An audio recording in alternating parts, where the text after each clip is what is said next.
Hello, I'm Lizzie. And I'm Izzy, and we need help. Each week we stumble through a new book, method, or concept that brings us one step closer to being our best self. Yes, we make fun of ourselves. And others. But mostly just ourselves. So here's to not taking self-help quite so seriously. Welcome to the We Need Help podcast. I'm Lizzie. And I'm Izzy, and today we are doing part 2 of How to Do the Work by author Dr. Nicole LePera.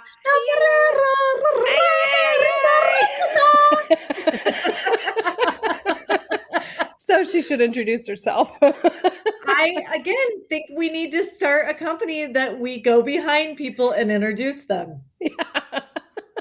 Robert Kiyosaki! So this is part 2 of Deuce. Double. It's a double of a 3-part series of how to do the work. And I've got to say, this book is a humdinger. It's a dooz. It's a doozer. A doozy. Like, it's just like, make look at the stuff you don't want to look at. You're like, no, and it's like, it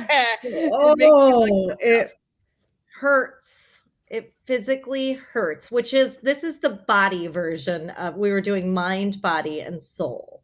Yeah. So this is the body version. And I'm going to say it hurts to work this book. Yeah. There you go. It's not it's not very gentle. I mean, it is, but it isn't. So yeah, we're going to touch on a few topics around the body area today. First is going to be a trauma body. I'm 12. We're going to talk about the trauma body, mind-body healing practices.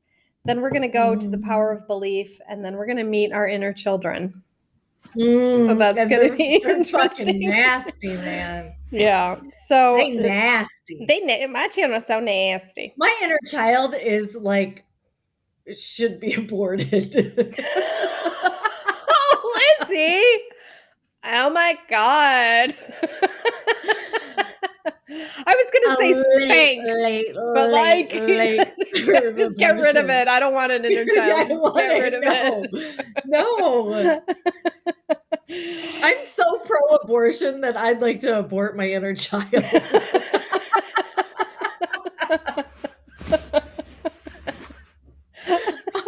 Oh, okay, I like that.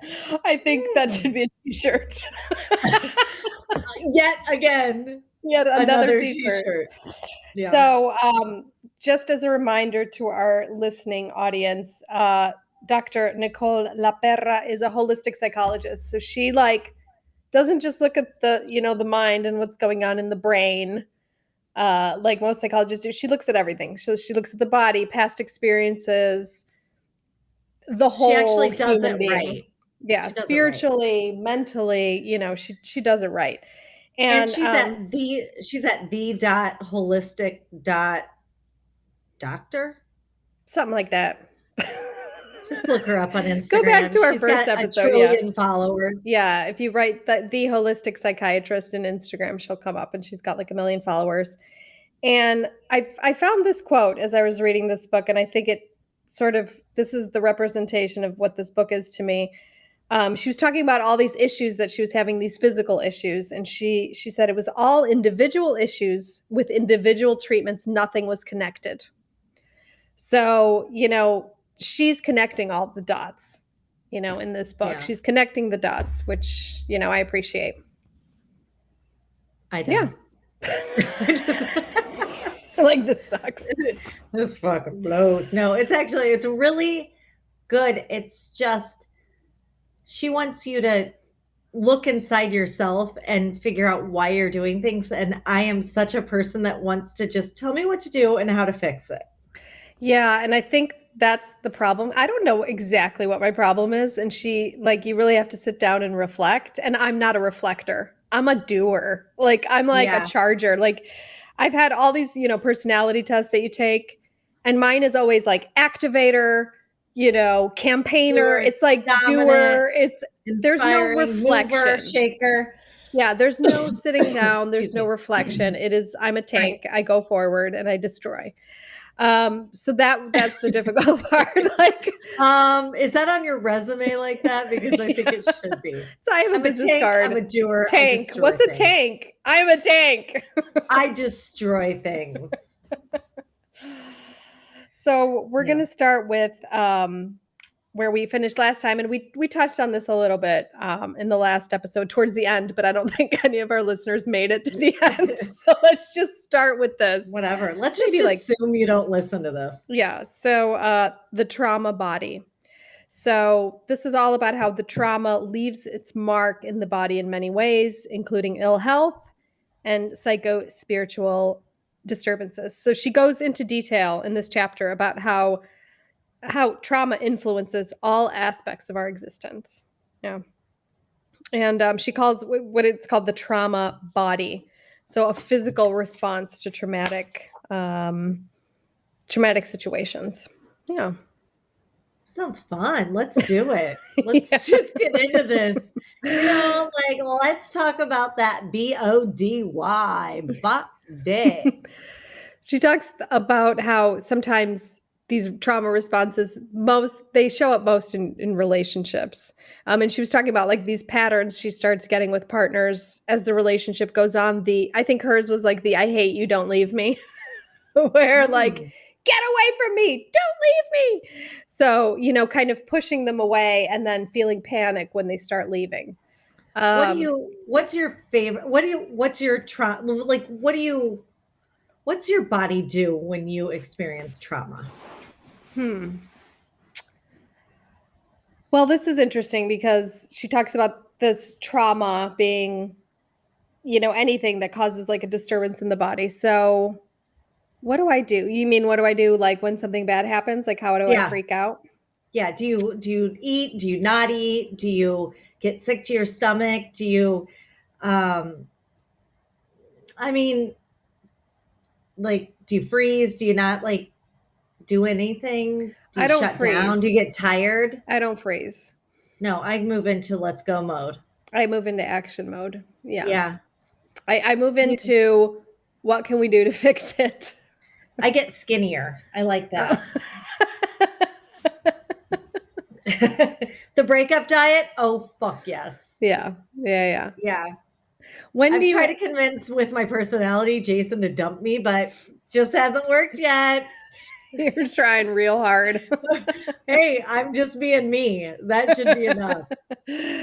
When do you have freakouts?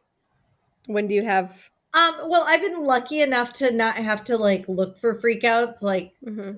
The universe gave me them. So if somebody important to me dies or something, I'm gonna not eat. I'm going to not sleep.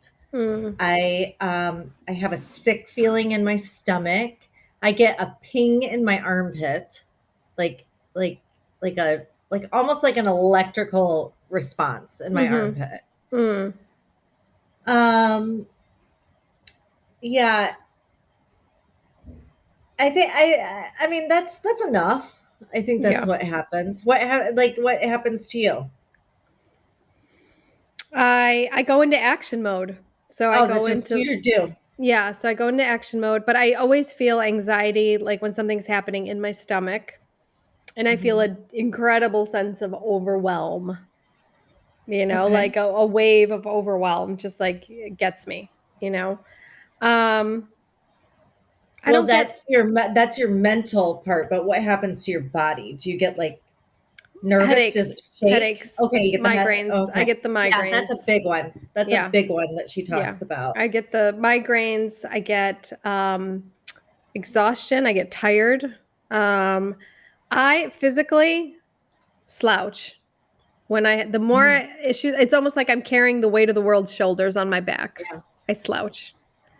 And it's like almost like I'm physically carrying whatever's going on my back. Like, hey. Yeah. Yeah. I see a lot of people who are in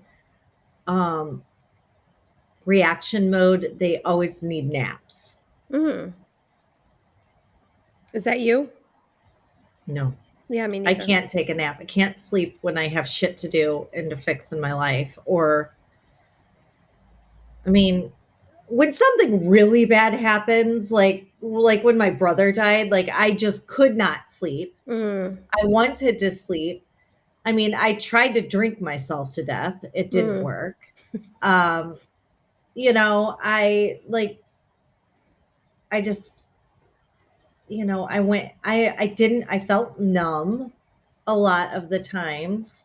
And then like the time before that, like when Jacob died, I did actually not feel anything for years. Mm. I just, I was numb. So that's sort of she talks about that because she said there's the flight or flight response, right? And the freeze response. So you had sort of a freeze response where you Well, didn't feel anything. fight, flight, Mm-hmm. that wasn't, you cannot, here's the deal. You cannot fight your way out from death. Mm-hmm. You can't flee it because Yeah. it's there, it's happened, there's no controlling it. Mm-hmm. So you have, like, sometimes you have to go into shutdown mode. Mm-hmm. Okay, did I have to probably spend like 4 months on Valium? Maybe not. And beer, like combo, I don't know, but like I there is no way around it other than shut down a sadness like that. I Yeah. don't think. And then like after I got out of that shutdown, like where I just like did Valium and drank, I went into a completely different shutdown mode, which was workaholic Mm. mode. And then I went into another form of shutdown mode, which was um, party shutdown mode. Like I just showed my wave of bullshit, just the surface part of myself, the funnest part of myself. In the meantime, inside, I was completely shut down. Mm. Like there was just different forms of freeze, I guess, Yeah. you know?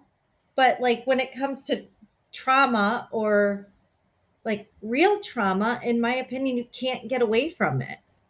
That's what she's talking about here. And it's this trauma response. It's traumas generally that we've experienced in childhood in some way, because there's traumas like you're describing, the big Yeah. trauma, the actual trauma. And then she's talking about sort of a new theory of trauma, which is, you know, it's not what you would typically say is a trauma, like molestation, rape, stuff like that are evident traumas, but it's, maybe a form of rejection or, But if all your these little dad traumas. walks out on you, that is Yeah. severe trauma from your childhood. Yeah. That is like, I mean, and I was going to wait to bring this up, but I just can't. I just feel like our society like punishes people who have been through trauma Mm. all the time. It's like, um, you know, you in adulthood, if your dad wasn't there and you're a girl, you are going to be acting out in ways that are, looking for some sort of acceptance from a man. Mm. Instead of being like, oh, I'm like, she must have been through a trauma. No, we call her a slut and a whore and So she everything has else. daddy issues. Yeah. Kind of Like laugh we at make it. a Yeah. big joke out of it, but like the truth of the matter is this child, this Mm-hmm. person, human, has been rejected by one of her key people, Yeah. and then it can go on. Like I could go on to homeless people. I could go on to, I mean, find me a homeless person that hasn't been through trauma, like a severe trauma. Not like my dad poked fun at me when I got home from school and had Mm-hmm. toilet paper hanging off my foot. No, no, no. This is real trauma, and that we just like walk by and think they're like lazy takers that want things handed to them. Mm-hmm. Yeah. And I think our society is like punishing trauma all the time.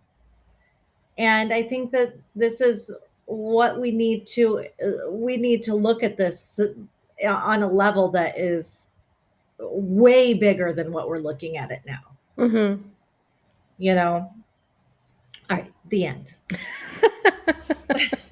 Just fucking pisses me off. I see so many people judging people like for behaviors, I mean, that are clearly like could not be any other reason except for like major trauma. Yeah. Well, people, I mean, that it's hard to it's a hard thing to do, to look at that trauma, Yeah, especially I think in a culture, it's just like, get over it. It's a big get over it culture. In Poland, phew, that's a huge thing. Just get over it. I will say, I feel like that about everyone else's trauma, but for my own, Mhm. I have more of a Polish outlook for Yeah. myself. Just get over it. Yeah. Yeah. I mean, Yeah. I'm really hard on myself in that way. Yeah. Like, right, it like would you want it to happen to someone else? Yeah. No. Like it happened to you. Get over it. Like let's Yeah. move. Let's go. Yeah. What I think got me wondering in this book is, has everyone experienced trauma? And because she seemed to list a lot of things that are common to all people. So she lists all these psychological, physical, and social symptoms of this trauma response in the body. Mhm. So some of the psychological symptoms, so shame, guilt, mood swings, fear, panic, aggression, anxiety, rage, terror, confusion, self-blame, overwhelm. Mhm. So those are some. It seems like a lot of people have those, or some shutdown symptoms, which is inability to connect with people, feeling spacey, feeling numb, inability to think clearly, fear of speaking up, fear of being seen. These are all some symptoms Yes. she listed. Insomnia, nightmares, migraines, digestion issues, teeth grinding, muscle tension, push pull avoidant relationship patterns, fear of abandonment. So these are all like things that she's listing, and these are all responses to some sort of trauma. So I'm wondering, has Yeah. I'm like halfway between like don't be a pussy right? and the other half of me is like, okay, like we all have been through some shit. Yeah, yeah, Like shit happens to all of us. I mean, I don't know. Like, where do you land with this? Like, are you more empathetic after reading this I with don't know. everyone? I don't know. It confused me because I do know that I do have some of these trauma responses. Um, But you do have trauma. I mean, you do. hmm, yeah, I guess.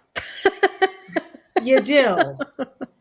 I have We adult do. trauma, but she's talking, I think the part of this book, she's talking about the trauma body, which is from childhood. And I was going back and I'm like, okay, probably I experienced some trauma, but how do you know, like, as a parent, you'd have to be fucking perfect. You'd have to be a robotic, program perfect parent to not cause your child trauma. This thing did two things to me. Yeah.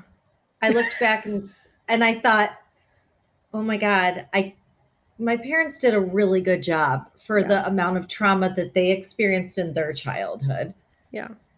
And then I felt an immense amount of pressure to do what's right for Scarlett and react the right way and like protect her in some way from inevitable traumas.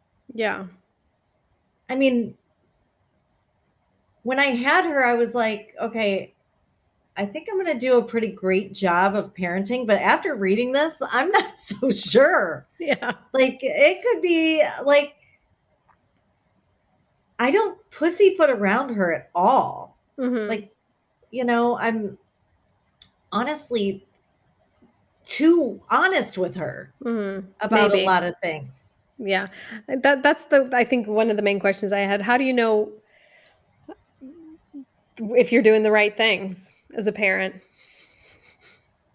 Well, I mean, do you just list out all your trauma shit from your when you were little and like either decide to go an opposite way with it when you are presented with these things with your child? Or I mean, my mom was 19. She wasn't like looking over her inner child when she had me. She was just trying her best. Yeah. Like it's a tough place to be. Yeah. I think. Do you feel more loving towards your parents after reading this, or do you feel more angry with them? I don't feel angry with them. I haven't felt angry with them in a long time because Since they I didn't give think you the Jeep. right. Since they didn't give you your Jeep. I mean, that's where they like big fuck up, guys. Yeah, Huge. that's the Huge. biggest trauma when I got the Buick. I was like, no, I can't. This book confused me a little bit because it's just like what it confused me is the trauma is what made me who I am also. I kind of like my trauma. Like Yeah. I like the fact that I didn't have a lot of money. It made me a hustler. Yeah. You know, I like the fact that like I mean, and my sister and I, my sister Katie, she's like my closest sibling. We deal with our childhood very differently. Mm-hmm. I remember absolutely everything good. She remembers a lot of the bad. Mm-hmm.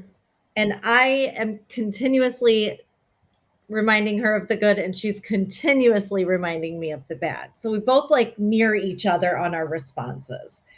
And like she's extremely dichotomous, and I'm very gray area. Like I'm, it's either bad or good with her. Yeah. Like she got called for jury duty this week, and she goes, "You don't want me. I'm judgmental and I'm biased." And I loved it. Like I was just thinking this poor courtroom is going to be so screwed if she's in it. Now I thought about myself in there. I'd be looking at that criminal like, what trauma have you gone through? Oh, yeah. Katie's like totally different. I mean, yeah, but like we just like people do like deal with it in so many different ways. And a lot of who we are is how like our soul. Do you believe that? Like our soul that's coming into the earth is different.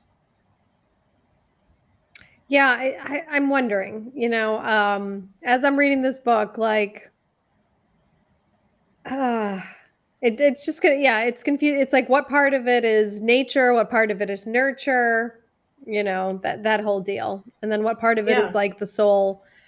I'm obviously everyone knows, and I'm in recovery, and there's so many different types of upbringing, all in the same room, all addicts. So what makes an addict, right? It's like what part of that is nature, what part of that is nurture. So and then we all say like, who cares? Like wondering why I'm an addict is like standing in front of the river with your pants on fire, wondering why your pants are on fire. Like just jump in, just do something about it, So Yeah. So I'm also wondering if I'm wondering what kind of pants they were. But I'm like wondering about my trauma if that makes even any sense, right? Like, does it matter? Doesn't matter what my trauma and that's was another and thing. Yeah, none of it. I mean, it's all a big nothing. Yeah, and you know what? Matters. Like, so what? And this is the problem I had with therapy for years. We were trying to fucking pinpoint where it all went wrong. And then we got to we've done it in how many episodes? And then so what? We found it. Yay! Yeah, we found it. Skyhawk. I wasn't breastfed. That's where it all went wrong. So what? So fucking what? Yeah, I mean, it's like, I mean, it's hard. I think if you use this book as a tool to understand that people are reacting to their trauma, and like if you need this big long book to tell you that like we all have had terrible experiences in and it's going to affect the way that we respond to things.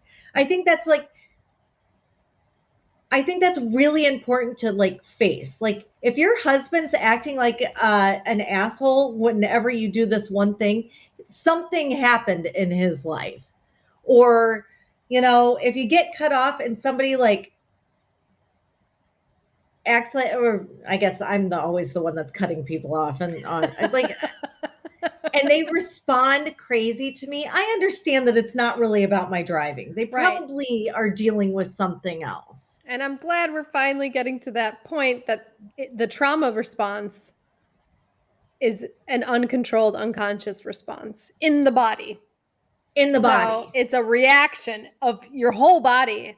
And I get that. Like sometimes I react to criticism like I was being stabbed by a knife. Like I physically feel it. I So have that's the worst response to criticism as well. Yeah. And it doesn't even have to be real criticism. It could be like borderline. And I remember it forever. It's so fucking bad. My mentor always says, my higher power is the look on your face. I love that. Like you look at me weird and I'm already like, yeah. I need complete and total exception. Yeah. So that's it. And I think that, Acceptance. Except See, I just said something wrong, guys. I said something wrong. You can't even talk. You're so dumb. My dad used to say I can't speak English.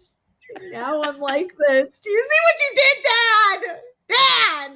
Do you see what you did? I'm going to dig up my grandma and punch her in the face. I hate digging. Yeah. So that's what this chapter is about. Yeah. So good luck. Yeah. Okay.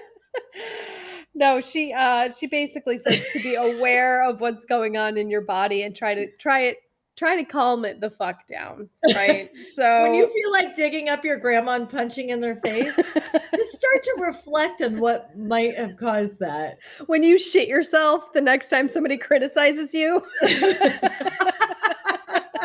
when you walk with like several pairs of panties because you can't stand when somebody gives you the bird in the car. You gotta stop and feel it. You got to deal. Feel the hot shit. Feel the hot shit in your pants and think this is trauma. It might be trauma if you leak shit down your leg.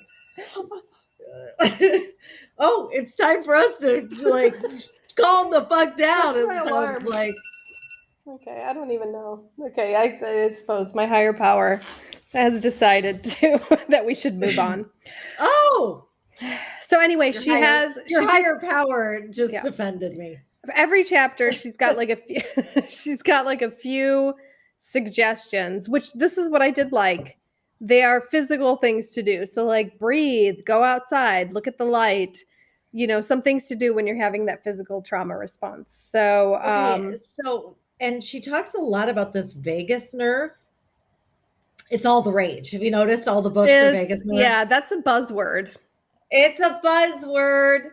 What happens in Vegas stays in Vegas.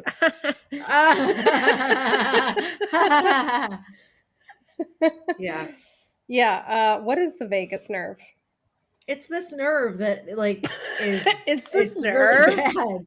It's this really bad nerve that like responds to all your like stress, and it makes you sick, and it gives you cancer and heart disease.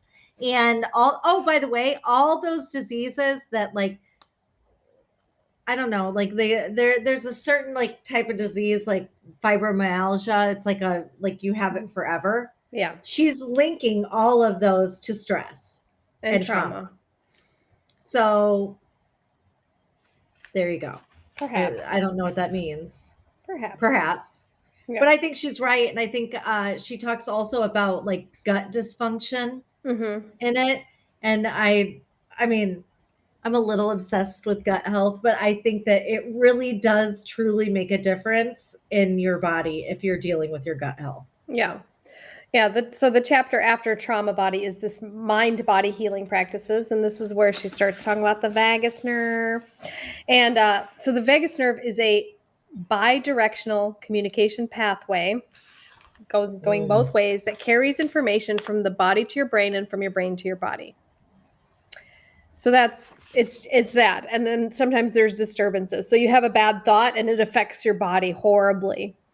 And then you mistreat your body horribly and it affects your brain. So it's like a two-way street. So it's really important to have both sides.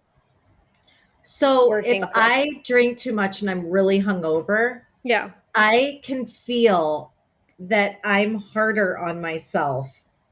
Like I'm more negative with myself if I'm hungover. Like I'm like, you know, I'll use more negative self-talk than normal. And I always thought it was because like I was just like my physically weaker. And like so not like so headstrong, but it turns out it's this vagus nerve, maybe. Vegas or bust. Vegas or bust, bitches. Yeah, we're gonna have to learn more about the vagus nerve, but there you go. So I mean, it makes sense. Your body affects your mind affects your body affects your mind, and it's good to work on both of those. So she calls it a top-down process. So, for example, meditation. So that's the act of training your attention to help regulate your automatic nervous response. So it does work. Have you meditated before? Yes, I have meditated and it does help immensely. I want to do it every day. I don't know why I don't. Yeah. So I definitely do. But I also in this healing practices, I want everyone to know that I actually took an ice bath. Ooh. This week, like I said, I would from 100 episodes ago with what was his name? Aubrey Marcus. Yeah. I gotta say it definitely, I slept so much better. I did the Wim Hof breathing within it, and it really had a positive response. So that's what we call a bottom up. Wait, what is it called? Yeah, bottom up response, bottom up process. So that's using your body to affect your mind. And it probably isn't good that I just said body against your mind. My mind. Yeah. You gotta work, you're at war with your body and your mind, and one of you is gonna have to win. Okay, so use them against each other. That's not a thing, is it? No. No, it's just about using both of them to help each other. So that two-way street. So some of the suggestions, it's healing the gut. So all the gut health, that's all on trend now. Sleep. Kimchi. Yeah, kimchi. Love kimchi. Bone broth, doing any fermented foods at all. I mean, just real quick, and kombucha but kombucha does have alcohol in it. So a small amount. Or for those addicts, no amount.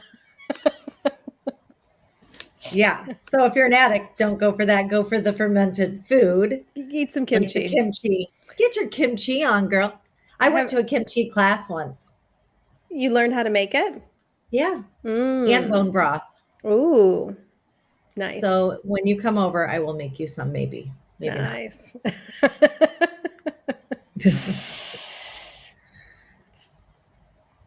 Yeah. Sleep. I love sleep so much. I'm a huge fan. What time do you go to bed? Oh man, this is the one I struggle with. So I always plan to go to bed earlier, and I just go to bed later because my partner is a night owl. So, but I like 11 usually, but I always want to do 10. My ideal sleep, my circadian rhythm would be going to bed at 10, waking up at 6. That would be my perfect.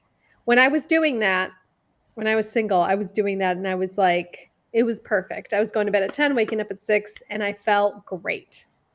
Yeah, I'm working 9 to 5. You're 9 to What a 5? way to make a living. Yeah, I love to go to bed at 9. That's your I love to go to bed at 9, and I love to get up at 5, and I love to work out. But what I do right now is 10 to 6, and I haven't been working out. Okay. Yeah.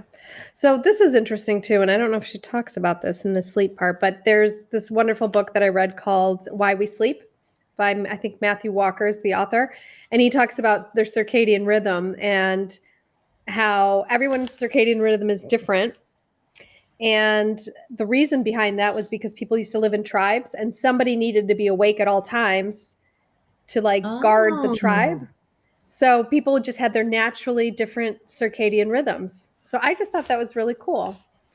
that is really cool. And it's unfortunate for people who have more of the night owl, because like Maciek's circadian rhythm, he would go to sleep at like 1 a.m. and wake up at noon, and that would be like ideal for him.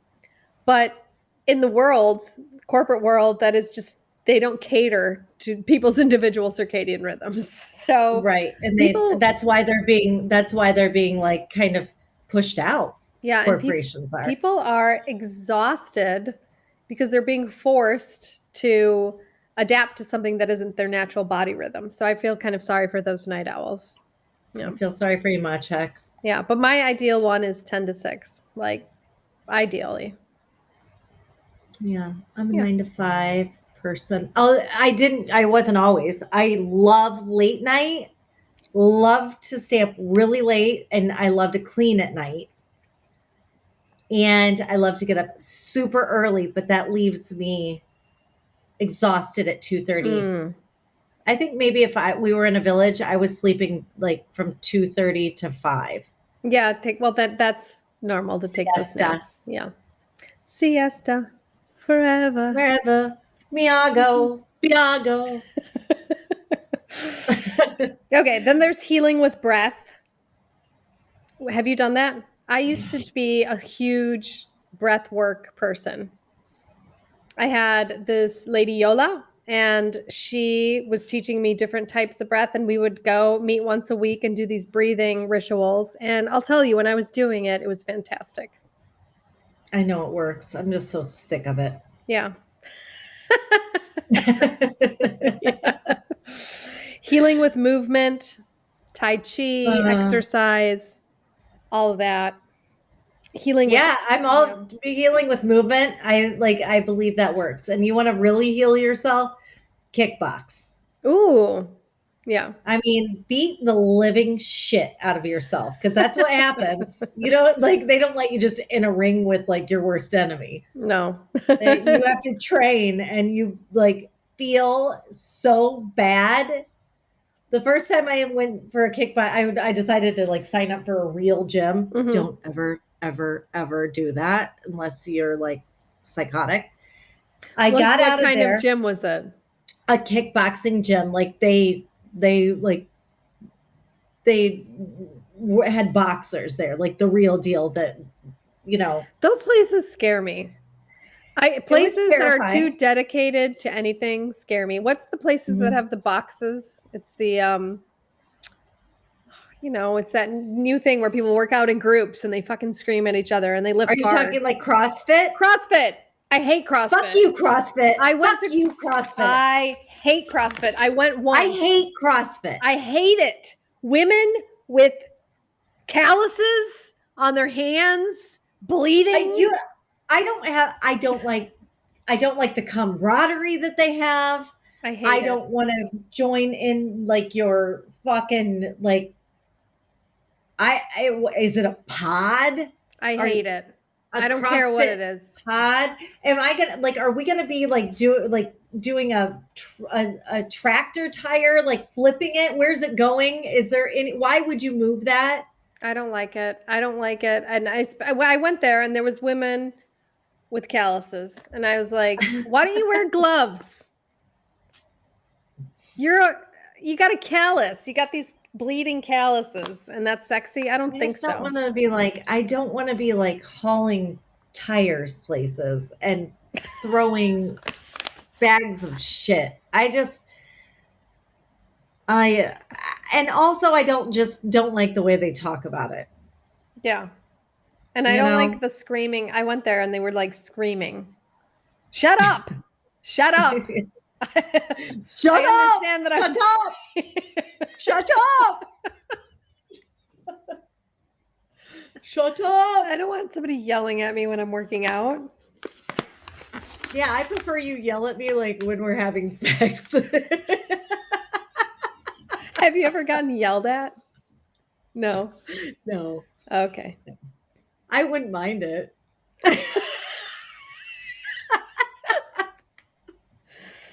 Oh, that's so funny.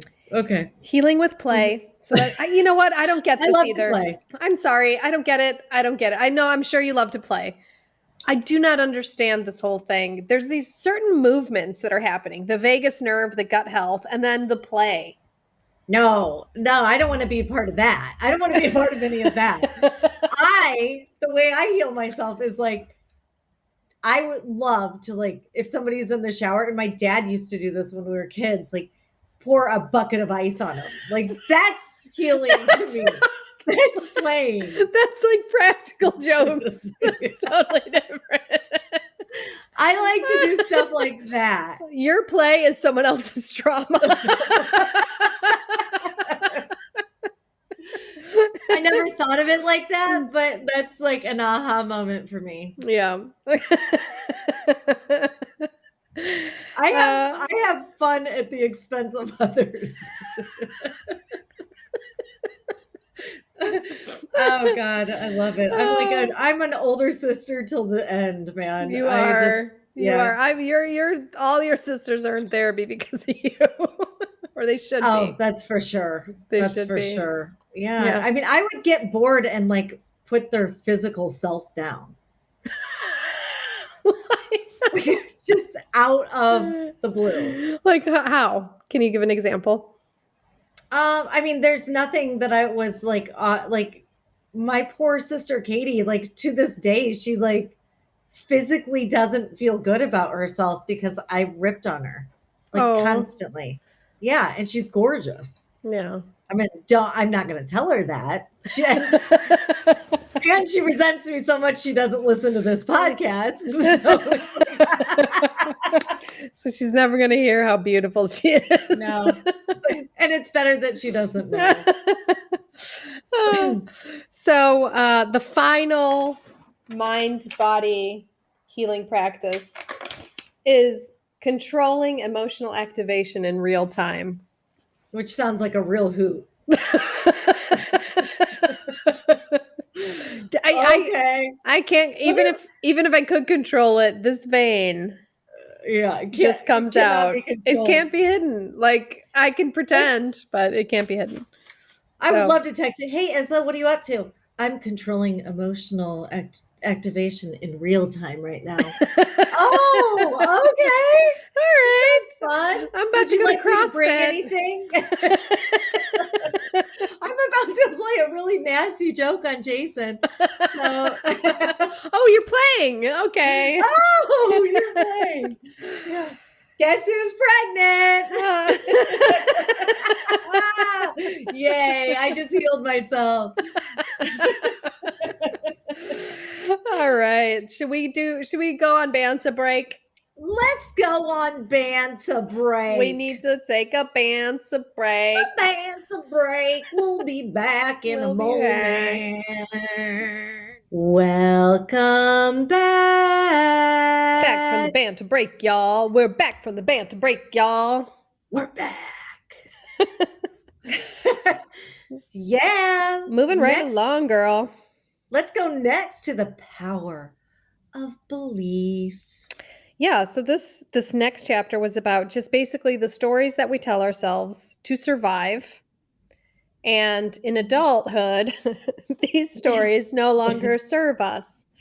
So for those of you who can't see, Izza's doing the puppets that like you might have in counseling or therapy, like if somebody touched you in a place. Show me where he touched me. No. Hump, hump, hump, hump. Okay. So, exactly. So this is just these narratives that we have told ourselves, and sometimes we still do tell ourselves. It's basically the bullshit we tell ourselves so we could survive, so we could Yeah. better accept our reality. Yep. But sometimes these beliefs keep us down, right? They're Mhm. like these old beliefs that don't serve us anymore at all, you know? My mom, I can see that in my mom very clearly, and I know she wouldn't mind me talking about it. Like when she was little, she came from a family of 5 children, and her dad and mom divorced, which in the 50s and 60s was like unheard of. Mm-hmm. And like my grandma went to work. I mean, she worked like 60, 70 hours as a nurse and slept during the day. So she Mm-hmm. worked at night and slept during the day. And they basically raised themselves. I mean, she Yeah. doesn't mind me saying that. I know she doesn't. And my grandma would have said the same thing. Your grandma Um, who you wanted to wake up and punch from the grave, that no, grandma, no, or no, no, no, no. this That's was a my different grandma. grandma? That's my dad's mother. Yeah. Okay. I actually have my grandma's ashes here with me, the Oh, one that I okay. don't want to punch Okay. yet. Right. But maybe I do. Maybe just for fun, just prank Punch her. some ashes. Prank her from the back from the dead. Gotcha, Graham. Uh so um so anyway, they were left on their own. And so they all kind of developed this narrative of what they were. Mm. You know, Okay, one was the example. musician, Okay. one was the artist, one was the business person, one was this, one was that. And it really like one was the genius. Mhm. Okay, that's the worst thing you can tell yourself that you are, or that you Right. can tell your children. We've brought it up before. But like they all kind of told themselves that because they wanted to be special in a way, Yeah, I mean, you know? it's a defense mechanism. It's the story we Yeah, have to tell. It's all for, from childhood. It's these survive. We have to survive, right. so what we tell ourselves to survive, what we tell ourselves to feel, like you said, special. And she talked about this too, exactly what you said. So our individual souls on a spiritual level have three basic needs: to be seen, to be heard, and to uniquely express our most authentic selves. So sometimes to be seen, to be heard, I'm going to tell Be a myself pain a in the certain ass. story, or yeah. Yeah, I think that maybe we should like I mean, I was quiet, Mhm. I was told that all the time, you know. So I made sure I was different. I got loud. Mhm. So I don't know. I think I told myself an opposite truth and really isn't true.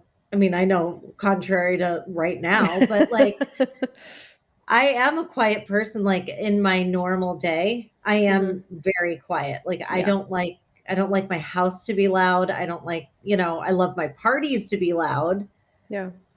but, I mean, what are some of the things that you were told that you are? So I don't we'll get to that in a second, but to Okay, our listeners, I kind of want to explain a little more about these sort of bullshit beliefs that people use to survive. So I have a okay. client that I'm working with now, and her husband, he cheated on her, right? And the story that she keeps telling herself was that she was this amazing wife and perfect, and he's the bad guy. And Oh god, do you see this in divorces all the time? she needs to tell herself the story so she doesn't feel bad about she needs to feel better about the divorce. She needs to feel better about the cheating. So that's an example of the power of belief. She truly believes she did nothing wrong as a wife and that he is the evil character. Mhm. And so these are When the fact of examples. the matter is she is bad in bed. No, I'm just kidding. That's not true. It's just not as black and white. So I think, No. I like I and that this is what I think we tell these stories to ourselves so that we, when I was an addict, I was telling myself a sad story of why I was using, so it's whatever it's almost like whatever we're doing to rationalize, how we're feeling and to get through it. So Yeah. it's a coping mechanism, but at some point it doesn't serve us Yeah. Well, later on in life. I think what happens is we tell that story and Mhm. or people are telling it about us, and then we decide that we're just going to stay there. That's exactly what I wanted to say. Our stories, our old beliefs keep us stuck. They keep us Well, stuck. and there are people in your life today, and you should seek them out and find a way to uh to push them or push yourself away or kind of distance yourself, that want you to stay in that story that you've told yourself. Yeah. They don't want you to move. They don't want you. I mean, I have people in my life right now that are so eye rolling about this podcast. They don't want me to go further. They Mhm. don't want me to do anything special with myself. Yeah. They want me to be what I was when I was useful to them. Mm. And I think that that's really important, that if I decided to believe that story that of the person that I was years ago and continuously tell that story to myself, I would not do anything different. I wouldn't grow. Yeah. And I think that there are people, and they're usually the ones that are repeating their own story to themselves and selling themselves on that want you to stay small. Yeah. They don't want you to grow. Yeah. I really loved this chapter actually because I believe in order to get unstuck, you have to get rid of some of these beliefs that you're holding on to. And this is the number one thing I tell when I work with clients. I'm like, write all of the beliefs you have about yourself. And then we meet and I say, are you ready to get rid of them? And it's the Yeah. hardest thing. We will physically put them on little cards and I will tell them to burn these beliefs. Yeah. So What I did you have have to what belief about yourself did you have to burn to start this podcast? um that I'm not good enough. That I'm not good enough to Mm. do this. That I'm not special enough to do Oh this. my That I'm not God. interesting enough to do this. That I'm not funny enough to do this. That I'm not smart enough to do this. Those are all beliefs that I just wrote down and got rid of. Well, Because the question those is were the beliefs the opposite is are the beliefs that I had in you when I asked to do this podcast with you. exactly. Like So I had yeah. all of those beliefs in you. Yeah. Yeah. One of my mentors says, if it's not a loving thought, get rid of it. And I love Yeah. that. And very often, I had a client this morning. She's 45 years old and she is struggling financially. And she said, I will never, I'm 45. I'm too old to start over. That's her belief. And I said, okay, your belief is a 45-year-old woman is too old to start over because she just got divorced and she's living in like this little studio. She's like, I don't even have my own bedroom and I'm too old to start over. And I'm like, that is a belief you got to get rid of. And that's what she talks about in here. She said, you take that old belief and you just become aware of it and Yeah. then change it into a new belief, which becomes your mantra. I love to look at I think so many times there's so many links to and stories that are with age, are connected with age. Mm-hmm. Like I see my little 20-year-old niece. Well, I'm old now. I'm old. I'm like, what? Like Mm-hmm. you're not supposed to be anywhere yet. Or you're Yeah. supposed to be everywhere. You're supposed to be right where you are. Like there is no reason. But I'm going to tell you, there is so much dialogue that is out there from people who don't want to put forth the effort to be special. Therefore, they don't want you to be special. We don't want to talk about like how special we are. Mm-hmm. Like, because in fear that I mean, that 45-year-old lady That's the is old special. that's the old belief. People will think I'm bragging. People will think I have a huge ego. I'm not supposed to brag. I'm not supposed to boast about my, so those are all old beliefs that keep us stuck. I've always said, like, what if my mom's right? What if I am special? What if I am magical? What if I'm cool? What if I'm as cool as she thinks I am? Yeah. Like, what if she's right? I mean, she's been right about a lot of stuff. Like, what if we believe that one person in our life or what if we were that one person that thought we were special? And I'm going to tell you, anybody who's there to tell you you're not special is not special. Right. But I think she's right here in this chapter. I think our biggest critic is ourself. Oh yeah. Well, So, yeah, it's the saboteur, those saboteurs that are here. They're saying, who do you think you are? You stupid, you ugly, your feet stink. I don't know where that came from. But. So do you have any ideas? Like she talks about this. She just said, pay attention and notice the themes and narratives that run through your mind the whole day about yourself. Do you have any of these old ideas sometimes? Your inner voice, your inner critic? Yeah, I do. And I was just talking to Jason. I'm lucky that I got with a guy that knows how to say things that are kind of hard to say to me. Like, because I have this narrative from when I was a child that I think I'm stupid because my dad legit called Katie the smart child and me the pretty one, and then that it wasn't just that. It was, I had I couldn't see. I have a little bit of dyslexia. I have, I had a weird third grade teacher who I don't know if she was having a bad year, but she kind of railed on me for not keeping up. And I was hungry and there was a lot of things in school and tired a lot of times. And I wasn't pulling the grades that I mean, it affected me greatly because I want to do well. That's the kind of person I am. So Jason, at one point he goes, honey, your narrative is that you always think think you're stupid. And he's like, I think that's kind of your story. Yeah. And I was like, well, first of all, fuck you. And secondly, I don't understand the question. Right. Number one, are you trying to say you want a divorce? Because you got it, dude. First of all, he was. Yeah. I don't understand what you're saying. Second of all, I'm not dumb. First of all, I don't get it. Yeah. And from that time, I've been kind of backpedaling with maybe I'm the one that thinks I'm stupid. Right. And that's whoa. I'm like, well, fuck you, Elizabeth. Fuck you.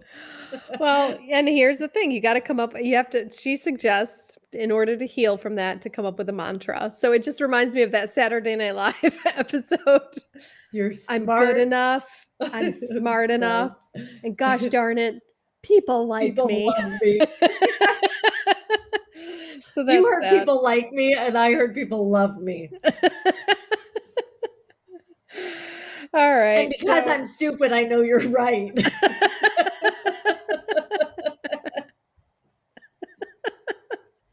Oh, man. Oh, all right. Let's move on to the next chapter, which is... you are what you believe you are, though. Let's just stop. Yeah. You are what you believe you are. 1,000 times over, it will always... If you think you're a piece of shit, you are a piece of shit. If you think you're wonderful, you are wonderful. If you think you're magical, you're that. But if you're thinking about other people, that's where maybe I think that's the bottom of the barrel. There you go. The end. Again. Stick around for more inspirational tips from Yours truly. I would love to be your I would love for you to be a therapist.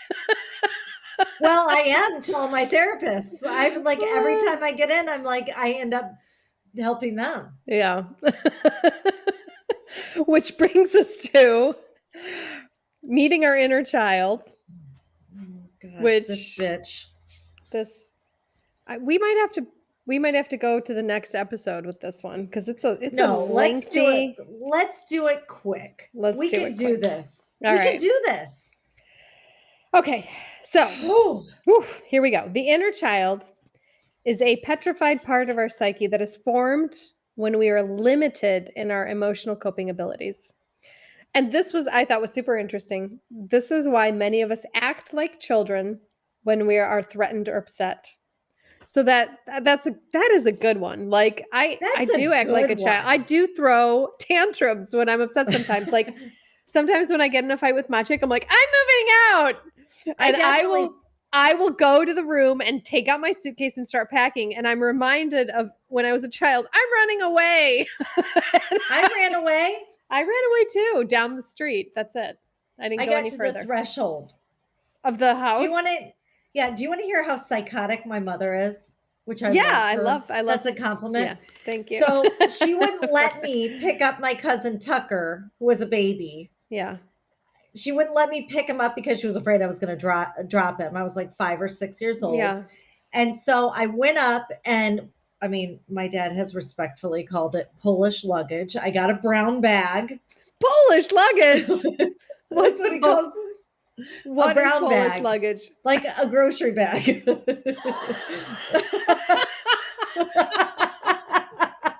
Holy shit. I love it. I know.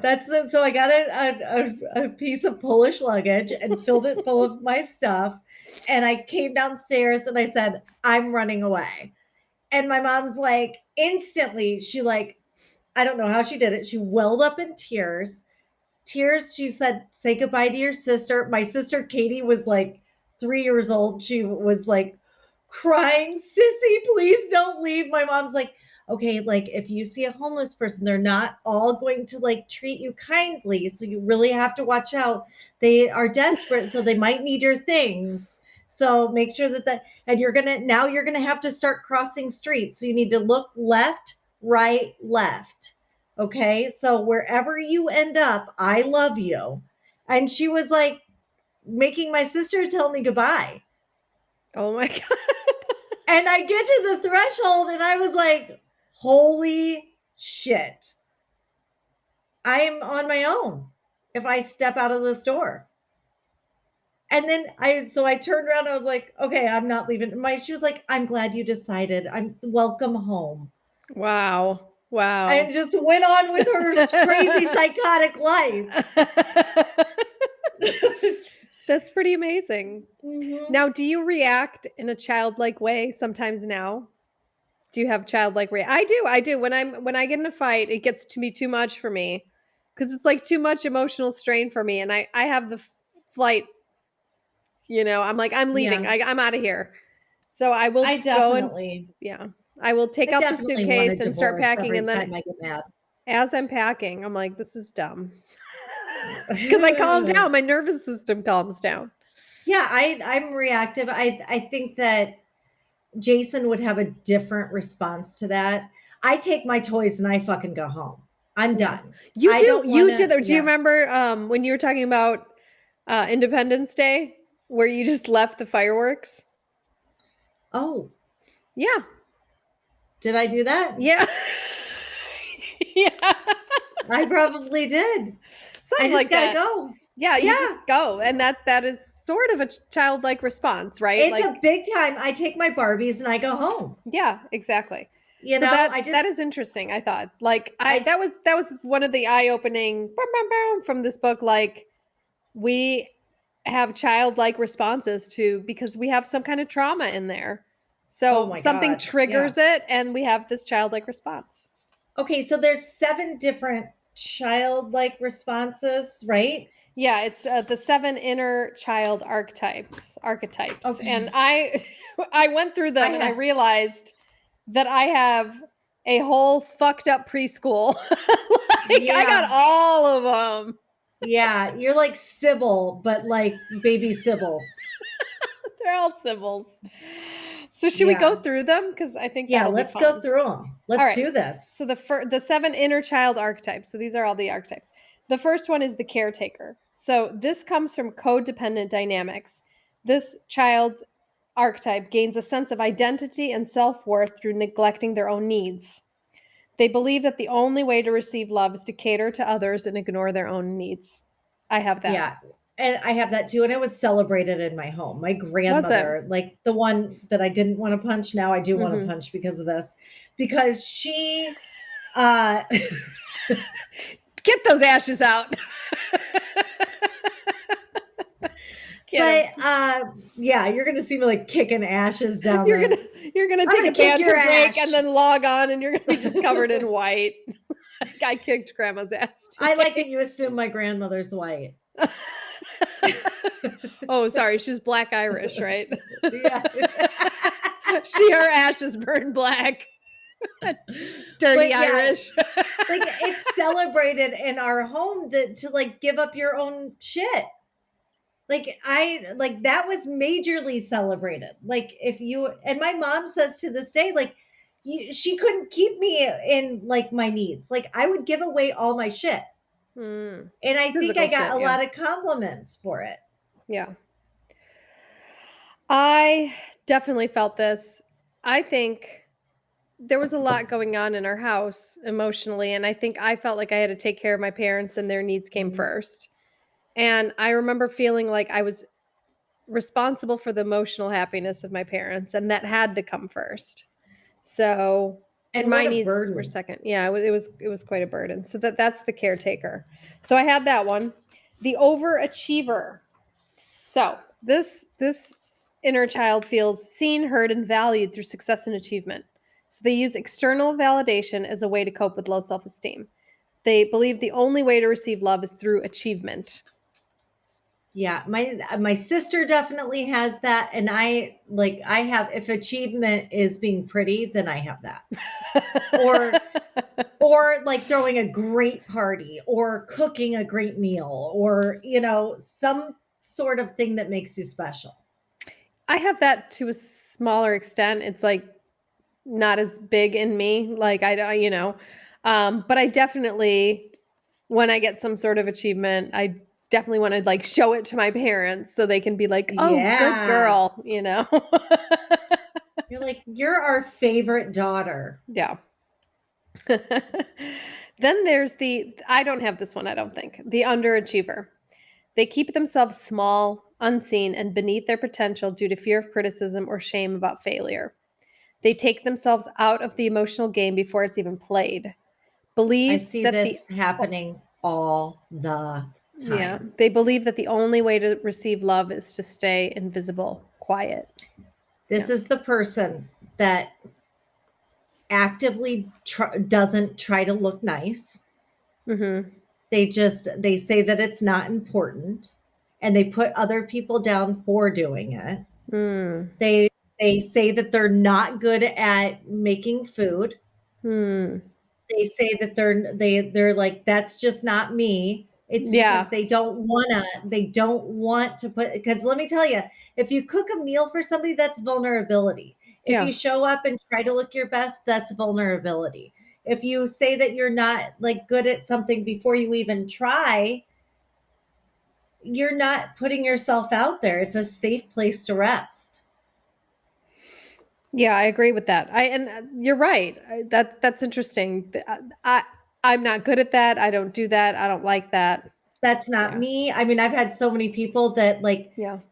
like I'm the entertainer and they that I just don't I had a friend that was like Mm-hmm. that and it was truly because she just didn't want to fucking help. Yeah. I mean, like Yeah.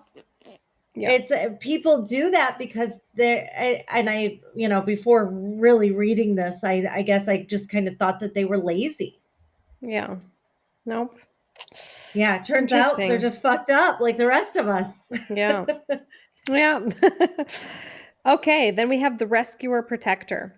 ferociously attempts to rescue those around them in an attempt to heal from their own vulnerability, especially in childhood, views others as helpless, incapable, and dependent, and derives their love and self-worth from being in a position of power. Believes that the only way to receive love is to help others by focusing on their wants and needs and helping them solve their problems. I have a bit of this. I have a lot of it. Yeah. I have a lot of it. I don't feel, I mean, I guess that it says on this paper that I do, but I think that I don't feel that they're like pieces of shit and Mhm. therefore I need to like be in a place of power over them. But I do derive a lot of my self-worth from helping people solve their From problems. rescuing. Yeah, you're a rescuer for Yeah. sure. Yeah. Life of the party is the next one. I'm this one for sure. This is the always happy and cheerful comedic person who never shows pain, weakness, or vulnerability. It's Yeah. likely that this inner child was shamed for their emotional state. Totally true. Believes that Yeah. the only way to feel okay and receive love is to make sure everyone around them is happy. And this is so me. I remember we had a party for my mom for her 40th birthday, and I could not relax because I was vigilantly alert to make sure everyone was enjoying the party as a child. As a child, like Wow. everybody had to be happy or else I could not relax. It was exhausting. And yeah, I have a really hard time. Maciek calls it sometimes toxic positivity. I will not let anything negative come near my space at all. Like it's not even. I turn. Toxic He positivity. I says that like that sometimes. term. Yeah, I he sometimes have he it. says that I piss sometimes. my Yeah, sister off with yeah, it a yeah, lot yeah, because she has toxic negativity and I yeah, have toxic positivity. yeah. That's a hard Both. mix. Yeah. Yeah, So for us to hang out, it's like, I mean, oil and water, yeah, and yeah, so like she's trying to keep it real and I'm trying to keep it like happy. And that is like, both are bullshit. yeah. I think I'm sort of known. I'm not known in Poland, but I'm known around whatever circles I'm in that I'm the super positive You are person. no. I know. You are positive. And I am. And then, like, my hairdresser said once, he said, I wish I could bottle up your energy and sell it here at the salon. And that was You like the can. It's compliment of my called life. cocaine. So, It's called coke. Get with it. here. Okay, um, so I don't do coke, but do you know that I've rarely been like out for a party night that I haven't been offered it? mm, really? Yeah, because people think I'm naturally on it. Oh, okay. They think I'm just like they just look at me and They think I'm ask on you for coke. it. I'll have what Yeah, she's they're like, having. "Hey, yeah." But they automatically and I just don't do it because I have this we're the same in that way. Like we are on. Yeah. We're on. Yeah. Boy, it's tiring though sometimes. The yes person. This is another one. Drops everything and neglects all needs in the service of others. Yeah. Was This is likely, definitely you. yeah, this is you for sure too. Was likely Yep. modeled self sacrifice in childhood and engaged in Yes. deep codependency patterns, much as the caretaker Mhm. did. Believes that the only way to receive love is to be both good and selfless. And Yep. I have fallen into this trap where I'm like, yes, yes, yes, I'll do it. I'll take care of it. Don't worry about it. You chill. I will do everything. And then I've run myself ragged. And I know you have too. We're both the older sibling too, and I think I Yeah. mean at least in my house, I was celebrated for taking care of my little sister all the time. Mm-hmm. And as people came along, like I just thought, I mean, I'm really good at this. And like, I don't know about you, but like if I'm good at it, I feel like I should probably do it. Yeah. Like for Yeah. everything. Like I'm good at throwing parties, so I should probably throw the party. Mm-hmm. Yeah. And I mean, and when you're as good as many things as I am, that can lean exhausting. It can. And I'll just like mention this when Maciek and I moved to Poland. he had a really high pressured job and he was there a lot. And I just said, I will take care of everything else. You focus on work, babe. Because that was like my way of like, Earning almost your like, keep. yeah, earning my keep. So Yeah. I just said yes to everything. So I was like taking care of his parents, taking care of the house, taking care of this, and I was exhausted because number one, it's not Everything authentic. else is a lot. Yeah, and it's not authentic because I don't like doing it. I'm sorry, I don't like doing it. So I was Just because just you're saying good yes to at everything. something doesn't mean you love it either. Like, Right. Yeah. yeah. So it's that big thing. My dad's an extremely insightful guy. He told me from when I was real little, he goes, you need to write the word no on your hand. Because I would say yes to Wow. everything. He knew like from then on. And now it's like now the things he's telling me are like so relevant because it's like, yeah, I gotta no, I'm sorry, I can't do that. I'm not willing to Yeah. do that. No is the hardest word for me to say. Yeah. And finally, we have the hero worshiper. Needs to have a person or guru to follow. Likely emerges from an inner child wound made by caretaker who is perceived as superhuman without faults. Believes that the only way to receive love is to reject their own needs and desires and view others as a model to learn how to live. I don't really get that one and I don't really have that, but maybe there's some people who have I'm that. always looking for the next greatest thing to make me better. Right. I don't know. I feel sorry for heroes. I never really understand how people like. I I don't know. I just see. I guess the one of the best things about being an empath in that like in the truest form is that you see that everybody is is shaking on the inside. Well, I love that you said that. I had a therapist who once told me when I was angry at my partner to view them as a child, to see Mhm. the scared little boy that was shouting or upset or is to And look through and see their inner child. And that was really helpful. and you're like, listen, I just learned that I have no problem kicking a little boy in the mouth.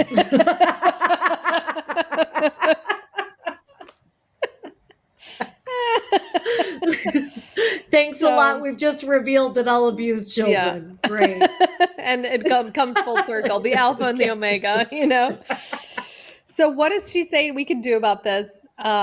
When we see these symptoms of this hurting inner child come forward, Oh, she said to sit I'm down and sorry. write. I'm just picturing you kicking a little child. I'm Why glad you is think that that's funny. funny?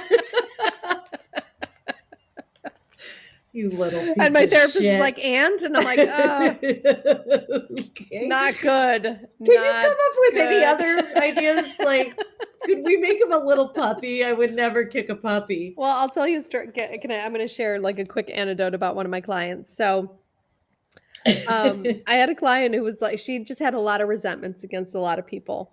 And so what we did was we came up with sort of this visualization that, view them as sick people and Yeah. not Give him bad cancer. people. That's what I would say. Right. Give Like him give them cancer. cancer.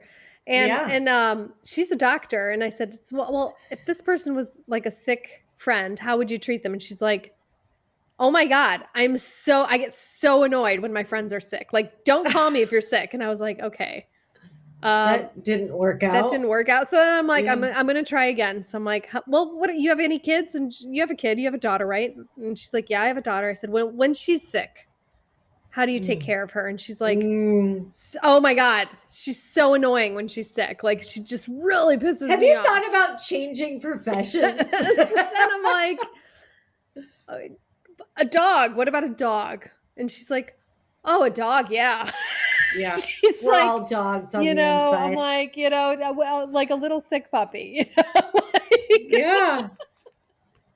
I love it. that's funny. Pretend he's your pet. Just pretend he's your pet. So she suggested as a way to start the healing, let the healing begin, to write letters to your little inner child. And I think she lifted that from, I don't know if you've read the book Homecoming by John Bradshaw. She mentioned it in this chapter. Not yet. It's all about connecting. I did a whole workshop on this. It's all about connecting with this inner child. And he does a really interesting thing. He has you write letters to your inner child with your opposite hand, as if you're a child writing. Yeah. Really, really powerful stuff. We might have to do that book in a later episode, but that sounds really fun. Oh yeah. Let's do that. So the letter is, "Dear little yes person Isa," for example, "I know you have felt tired, whatever. I know this makes you feel blank. You don't have to do this anymore. I promise. I still love you. I see you. I hear you. I love you always." She just has you write this letter. And you can find that in the book. So it's just like a form letter to this inner child. Yeah. And you can go on The Holistic Psychologist. .com, and she has like a template for it too. I think. Yeah, she has a template, and then she has like an inner child meditation, which let's find the inner child meditation. Okay. And we'll go over it in the afterbirth. We'll see how we did. Oh yeah. Okay. Yeah, we're gonna do all this. Yeah, and I'm gonna tell you, this child part, I thought about like what a little, like when I was little, I was so scared and quiet, and like, I was just hid behind my mom all the time. Yeah. And, I think that like getting back to her a little bit and kind of like accepting her, because I was like, my mom just let me hang out behind her. And I think that was the smartest thing she could have done. Yeah. I don't know. I think about Scarlett a lot, and like what her like little, like who she's going to be. Like, if she's going to be the life of the party, is she going to be a yes person? I mean, obviously she could be a hero worshiper because I could be perceived as superhuman. I think that's the danger. Yeah. So I'm going to fail a lot over You got to fail. You got to talk about it. I do talk about my failure. I feel like parenting is my idea of parenting is teaching her how to fail well. I love that. It's not teaching her how to succeed, because success may or may not happen, but failure is going to happen if you're trying. So. Absolutely. All right. Gosh, we did really good here. So we did. We nailed it. Yeah. We are amazing. Your inner child is awesome. High five. So what are you taking from this episode? What are you taking from this part of the book? Well, I want to reiterate how, like, I think my parents did a lot better job than they should have, just based on knowing their past. And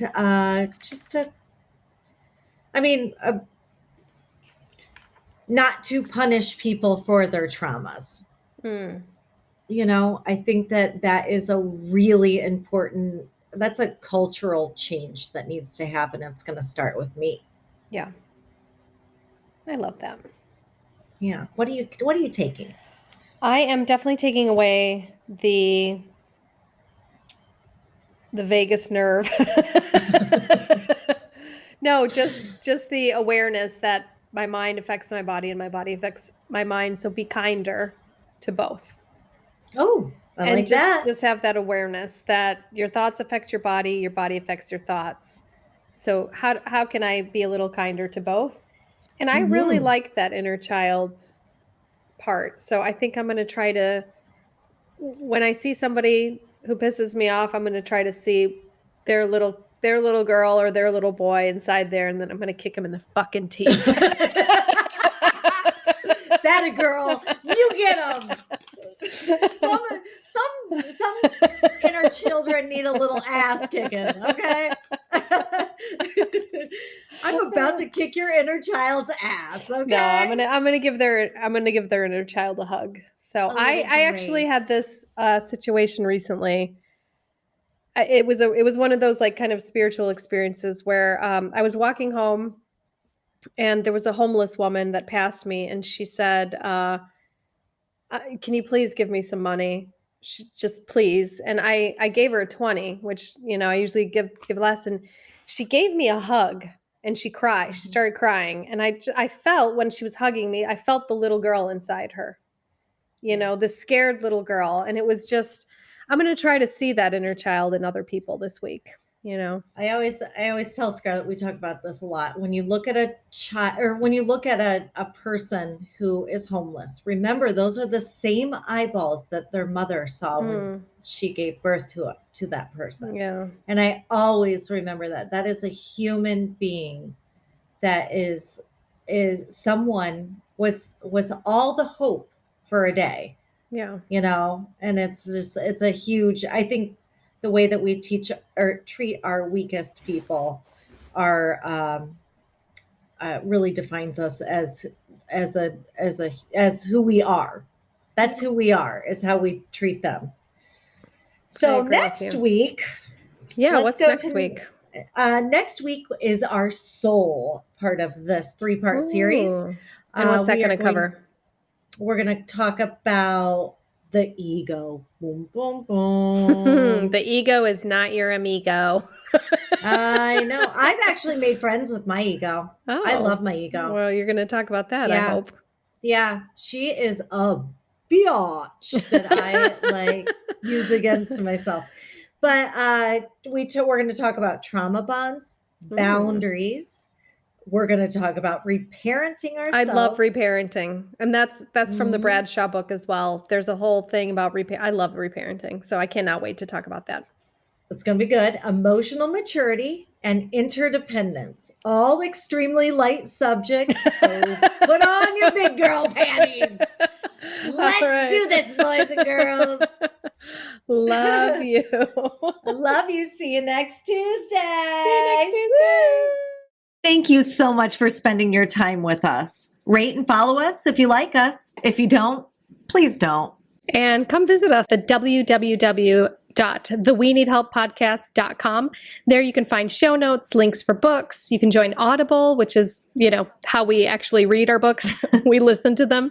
And we have special exclusive content just for you. Also, feel free to subscribe to our Patreon account. That's where you can support us financially because we need it. And it can be anywhere from $1 to $100 billion a month, whatever you can afford. And the link to our Patreon account is www.patreon, and that's spelled patreon.com/We Need Help Podcast. And you can support us on there. We would really appreciate it because we do need help. Awesome. And we will see you next Tuesday. See you next Tuesday. Thanks, loves. Bye.